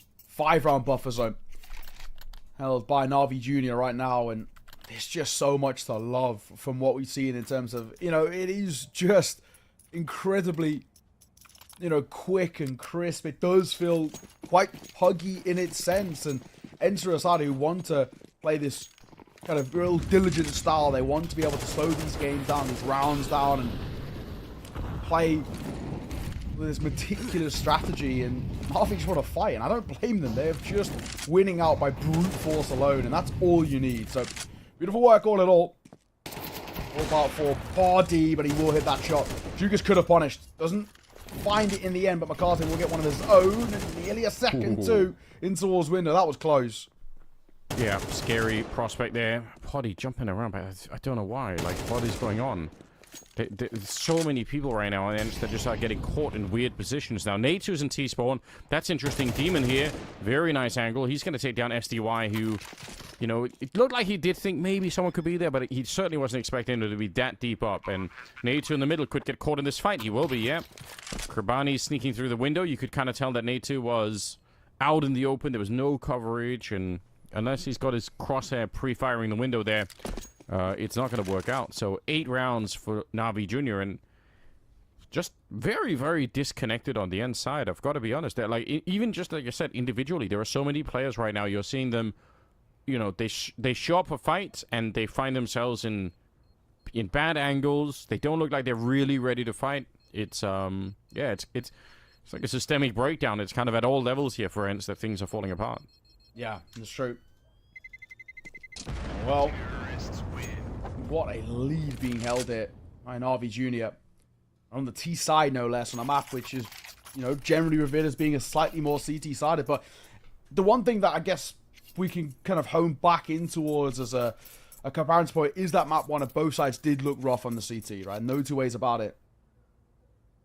Yeah, yeah, that is true. You know, maybe that might be the same case for Na'Vi Jr., right? You know, and maybe that's something that ENCE are slightly hoping for, but you'd love to see ENCE get the last 2 rounds of the half and just ever so slightly recoverable. 8-4, it's workable, it's doable. Anything less, I feel, though, especially on Mirage, no less, I feel like is probably a done and dusted affair, I think, if I'm being completely honest, right? You know, if we get to a point where it's 9-3, 10-2, I don't believe there's going to be a chance here. So, ENCE as much as we're still in the first half, for me, it feels very much now or never territory. It's great from Na'Vi. You love seeing them play at this level again. And a guy that, you know, Hayes brought him up at the start of the show, Krabeni. You know, not only in the calling department, but just the raw impact he's having in the numbers. Fantastic work from him. Yeah. Looking so damn clean right now. And he's sort of happy to, you know, be first in, die for the team, open up space, but more often than not, he's not dying. He's getting his kill, he's getting out, and he's getting space. And here it is, once again, Krabeni in through ramp. Going to be one of the first contacts that comes through. Could get the trade as well. It's Demon who finds on towards Natu, and A-side's open again. Krabeni this time gets caught by Body, playing in front of the smoke. Bomb goes down nonetheless. What? Oh, look at this. They have another player on connector here. Na'Vi Jr., I don't think anyone's going to know about this. I don't know how he snuck through either. Yeah, Maazi, he actually came through the center of the map. Like, he was with Poddy in there. And just somehow they missed each other in the smoke. That's so wild. What a spray here from Maazi. He just absolutely is wrecking them. A triple for him in the round. He's got 11 and 4 overall. And again, the speed, like you pointed it out, they run through the Molotov on the A ramp to beat ENCE taking the mid control. And again, because ENCE are occupied taking mid control, they lost the A bomb side. If you remember earlier in the half, the same thing happened on B, where Na'Vi Jr. were in the B hallways. They realized, oh, ENCE are trying to take top mid control. We're gonna execute onto the B bomb side. So it's a combination of a whole bunch of things right now that are working out. This, you know. Guys, I think this is one of the joys of watching a lot of these CCT games, is that sometimes you just get to witness some stuff that you know, again, you wouldn't necessarily get to see if you only focused on the tier 1 level. And I think this is one of those things right now where, at least from my mind, I'm thinking, damn, there's so much going on here, you know, that it's actually a higher level of Counter-Strike than you would expect. So that's great. Really do love to see it. Na'Vi Jr. These youngsters getting themselves ready for what feels like, at least in some of these cases, the inevitable pushing towards tier 1. Demon swing on towards SDY, the trade. Same thing for Kaspersky and Natu, and another crack open of the A-bomb site. These A executes have been brutal. Absolutely brutal. And, you know, obviously you're giving this a go for ENCE, but this is a tough retake. Glavin towards the AWP, no less. Yeah, this is where, again, you need a mistake from Na'Vi Jr. You need them to do something that they're not supposed to do, and they're not doing very much of that at the moment. Generally speaking, they've been very, very good at slowing down the game once again, which can be hard when you're normally rushing in quickly. Poddy here should be dead, and he will be. 2 versus 1 against Glaive, and they just no respect for him at all, and he shouldn't have either. Demon with a nice triple, and Na'Vi Jr. absolutely crushing ENCE on this second map. There's just no other way to put it. This is so one-sided. That'd be a nice, you know, quick ending to this best of 3. Have a pretty extended break heading in towards the next at this rate. Because, my oh my, this isn't any percent speedrun, it feels, of Mirage. What a showing from Na'Vi Jr. This round is the last lifeline that'll be extended towards ENCE. If they can get that, they can maybe start scaling in towards this game a little bit. But I don't know if I can entertain the idea of getting into this, honestly. It just feels like it's not going to happen. I love the calls from Na'Vi Jr. Relentlessly quick. The pace, brilliant. So sick. Enter all down to this. T-Side looks like we're going to have a hit towards A with a split through mid. Yeah, this is there's been a real joy to watch. We'll see if ENCE can find a way to recompose themselves a bit here. They do run into a couple of USPs, and Maazi again, he's just a force of nature right now. Running through ENCE once again, coming through the smoke and catching Glaive in the last possible second. He's relentless. He's got no respect, and I love it. Maazi. What? Oh, what a wild person to be watching. Yeah, he actually made a beeline from the B bomb site straight into A and just murdered everyone along the way. Everybody that he ran into. He just didn't stop, like, through the smoke. He just kept holding W and was shooting people. It's sick. You can see why he's been getting these sort of bold prediction nominations as well, right? Just like that level of sheer confidence and sort of disregard for your own safety in these rounds. Having a player like that, honestly, a lot of like top teams, or at least teams that are trying to push in towards that top level, they could use a player like him. I just think for Maazi, someone who is, first of all, unbelievably crisp, relentless in terms of his aggression, but also it feels like so reliable as well. You very rarely see him have a bad map, or when he does, it's sort of, you know, an indicator of a sort of a systemic shutdown of Na'Vi Jr. more than anything. And the issue with Na'Vi Jr. is you can't only just prep for him alone, right? We know that Krabeni, obviously there's moments. Demon has been stepping up in a big way here. Cemetery at his moments into that previous map too. I mean, you really look at this side and just think, you know, if you focus all your attention towards one man, one of the others will step up and take up that space. So they're a difficult side to play against right now, and we can see exactly why. So, you know, beautiful to see. And also, you know, just proof in the pudding that Na'Vi just continue pumping out these unbelievable youngsters. I mean, the repertoire of players that have come through their academy scene is just ridiculous. Yeah, whatever this is, there's a lot to work with here. 11-2, and they have every advantage you could think of. Such a long stretch to play up against here for ENCE. Obviously, the dream of a comeback is so far away. First one here might be one of the hardest ones. They don't have a lot to work with. In spite of a very cool flashbang there, they still end up losing SDY. It's a nice turnaround here, but under a minute, trying to get close, running right into Maazi. He's going to get the first one. If he gets the second, the round is probably going to be over right then and there. Okay, a little bit of backup from Demon. And weirdly enough, I feel like even if they win that fight, I actually thought the rest of ENCE were already in the B hallways, but they wouldn't have been ready to push through. So kind of again, one of those rounds where you have to scratch your head a little bit and say, what was the plan here? You know, you need to be ready if you win that fight and against Maazi, you must be ready to basically plant the bomb at the B bomb side right afterwards, and they wouldn't have been, so a bit confused. Yeah, bar that one fighting towards short for Maazi, every other fight is just an individual on their own. No, you know, ability to trade. Spacing was really off. The timing of that play was really off as well. This is a massacre on all fronts. A 12-2 scoreline. Map and series point for Na'Vi Jr. and ENCE being eliminated this early was most definitely not expected. I mean, what a showing from the youngsters. Looking unbelievably good.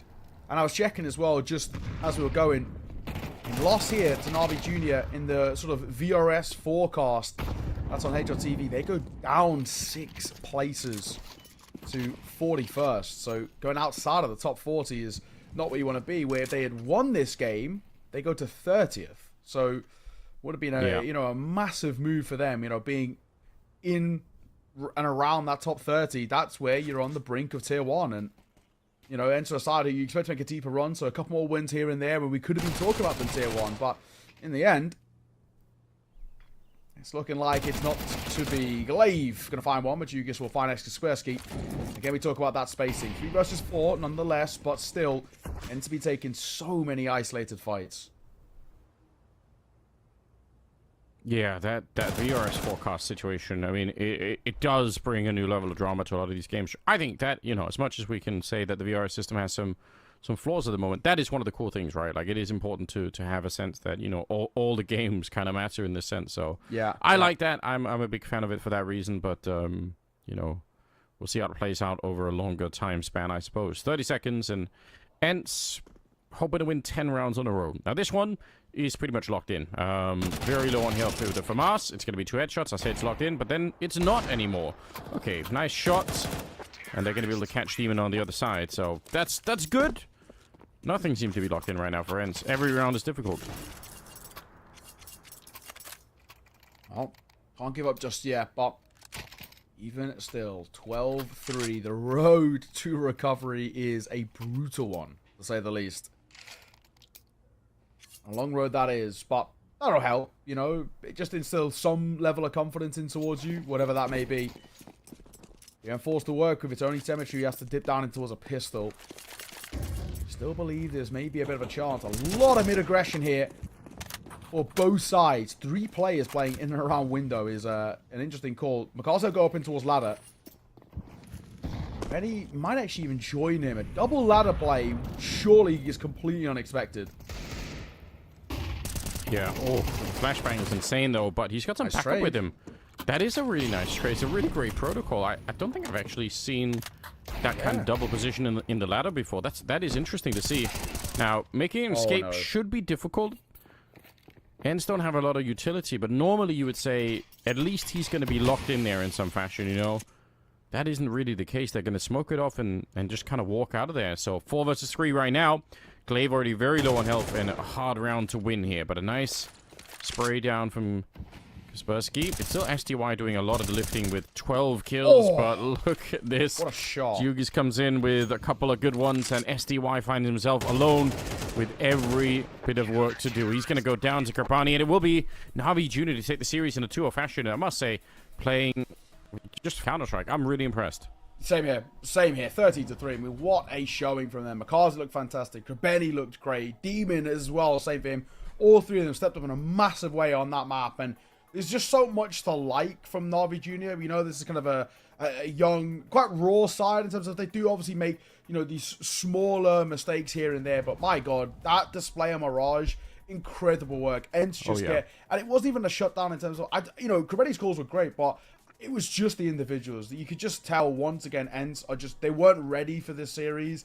They weren't awake. We saw those issues plague them a little bit on Anubis, and my God, did they get destroyed there on Mirage. Yeah, I think one of the things that Na'Vi Jr. do incredibly well on that map there is... Shouldn't be... Or at least on Discord. Okay. All right. Well, Anders, we'll... It's okay. It was just on Discord. There we go. That makes more sense. Thank you, Anders. Nice. Listen, I'm prone to making these mistakes more often than I should after having been here for as long as I have. Either way, what I was saying is what I love from Na'Vi Jr. on that map is how they played with the momentum, right? Because they just kept smothering ENCE at every turn in that first half. I just loved how they kept their foot on the neck. They kept their boot on the neck of ENCE, never let them get back into the game.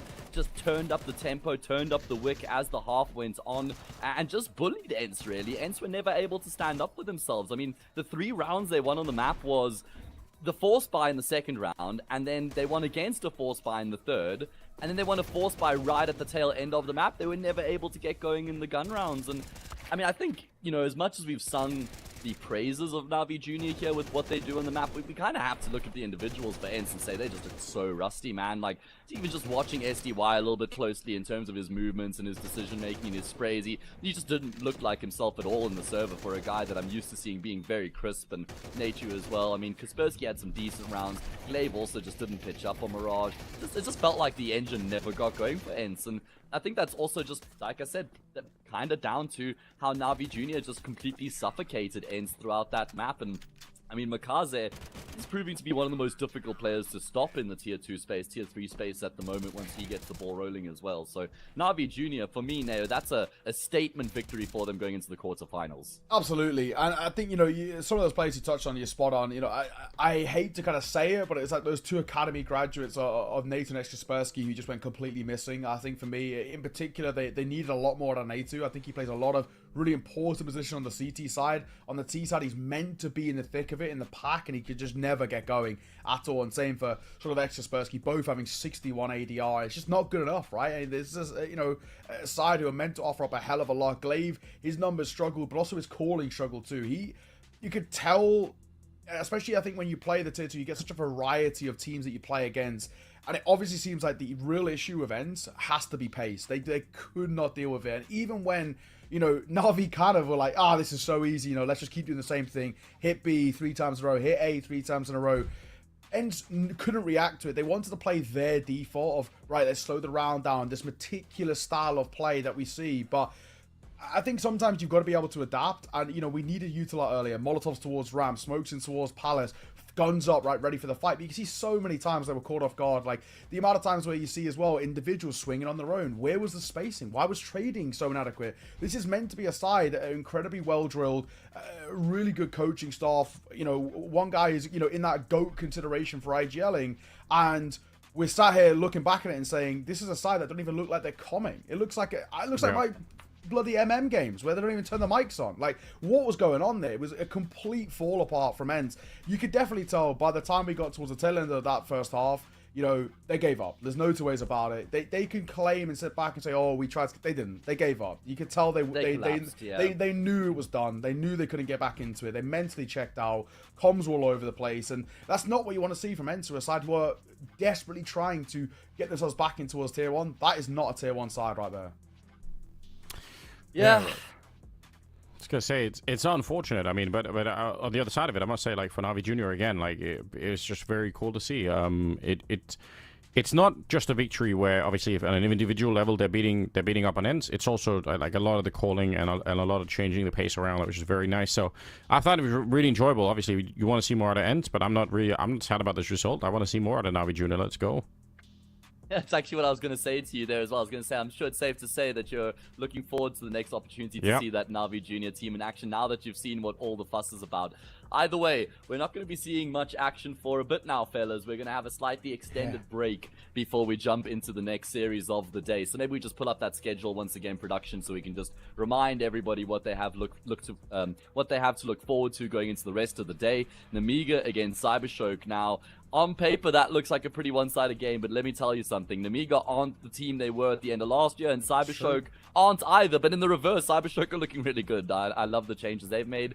Passion UA against Guns later on, and then Partisan against Nine. So pretty open-ended matches, I'd say, across the board. And we'll delve into the details of what you guys think about that next game and maybe the following matches as well in the pre-game for the following series. And we're going to have about an hour and 10 minutes now before we do jump into the pregame for Namiga against Cybershock. That's going to be the next playoff game here as we start to populate our quarterfinals and figure out exactly what that next stage of the playoffs is going to look like. So be sure to use the break wisely, guys, and come back to join us for that next series in just over an hour.